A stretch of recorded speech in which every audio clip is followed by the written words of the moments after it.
Alright, so my name is Zero, repping the almighty Pennsauken jersey in the building. Yes, sir. And as always, I'm honored to be up on this stage performing in front of you guys tonight. Hope all you guys are doing well. And we gonna get right into it, man. This is a poem I wrote with a tentative title of Rooftop Thoughts. So let's get it. I wrote this on the rooftop. It was the rooftop of my aunt's house in Guatemala, to be exact. Around a month ago, my mom and I went there on vacation to visit family. And what I can remember the most about this particular day were two things. Number one, it was extremely sunny outside. And number two, I was feeling pretty sick on this day. Alright, actually, let me take it back. I wasn't really that sick, like I'm just being extra right now. But man's a little uncomfortable. You know, I had a stomach virus. I was feeling tired, my body was aching, and I was stuck at home all day. So I told myself, if I'm gonna be stuck in this house, at the very least, I'm gonna do something productive. I'm gonna walk my ass up on the roof, and I'm gonna write a dope ass poem. So that's exactly what I did. You know, I grabbed my kicks, grabbed my notebook, start walking up the stairs, and as I'm walking, I hear my mom yelling at me from the kitchen, "Ponte sunblock!" I'm looking like I'm a grown man. I'm like, what?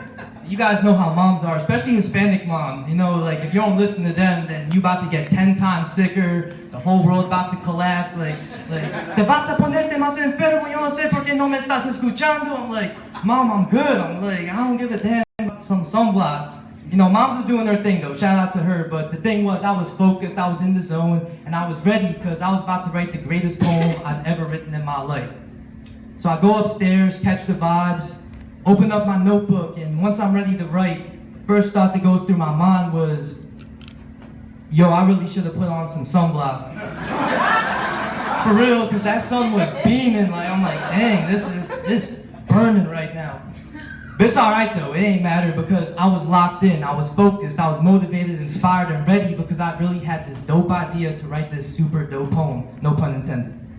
But anyway though, check this guys, I had this idea, right? I was going to write this poem. It was going to be called How Much a Dollar Cost, inspired by the Kendrick song of the same name, To Pimp a Butterfly, you know, classic album.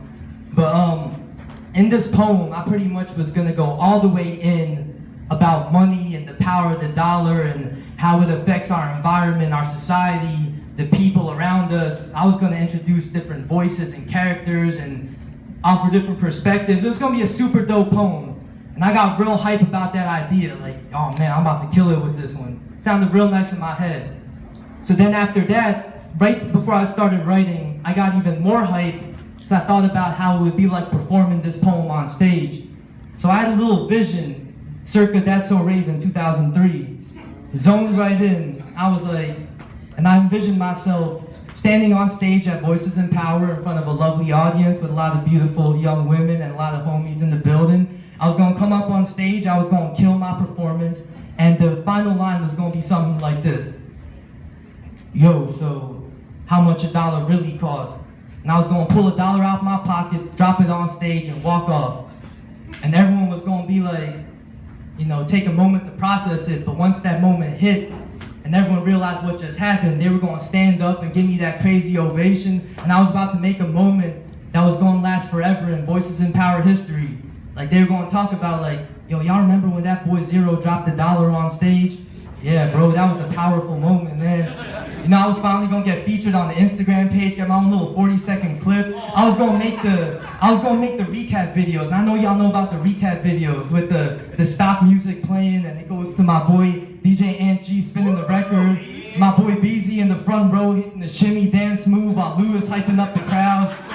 You know, then they go to the poet montage, and it just shows a bunch of different poets, profile view, spitting, and they capture them right in the midst. I was gonna make the video, it was gonna be crazy, right? So I got mad hype, and that was before I even started writing. So I was like, all right, yeah, this is what's up. I'm about to write this amazing poem, right? So I opened up my notebook, I start writing. A minute later, rip the page out. Start writing again, and it doesn't sound right, scratch it off. And after a few minutes of doing this, I realized I hit an obstacle that a lot of us have hit before, the dreaded writer's block. But I told myself, I'm not going to leave this rooftop until I write a dope-ass poem. So I just let my mind drift. I was able to come up with a poem. I feel like you guys would like it. because I dropped some knowledge in it. You know, there are a lot of dope metaphors. It's really conscious. At the end, I had a bunch of bars with some clever wordplay. You know, maybe I'll perform it at the next event or something. But when I finished, I looked back at what I wrote and I was like, you know what, this is pretty dope. But part of me was still upset that I wasn't able to write my initial poem. So when it came time to figure out what I wanted to perform here tonight, I said I could either perform the poem I wrote, or I could tell the story about the poem that I wrote, but how it was initially supposed to be another poem, and then the story itself was going to be a poem, and it was going to be some type of crazy poemception type of thing. That's trippy.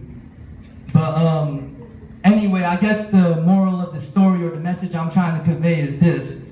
Whether it be in poetry, in life, relationships, whatever it may be, sometimes you have something in your mind, you have a dope idea, you have this great thing in your head, but you just can't find a way to properly execute it at the moment. But even though you have an idea and plans get shifted, doesn't mean that it necessarily has to be a catastrophic event. Because life is about, you know, life changes all the time. Things happen all the time. Things don't go according to plan. So at that point, you just got to regroup, and this is how you handle situations. And you can still be great, and you can still come up with something really dope. You just got to flip it. So before I leave this stage tonight, I just want to say this. Maybe one day I'll be able to properly find the words to craft my initial poem, and I'll be able to drop that dollar on stage and walk off to a standing ovation and create that epic moment in Voices in Power history. But until then, I hope that this will have sufficed. I wrote this on a rooftop. Maybe not the actual poem, but the story that became the poem. Thank you guys for your time, and trust the process.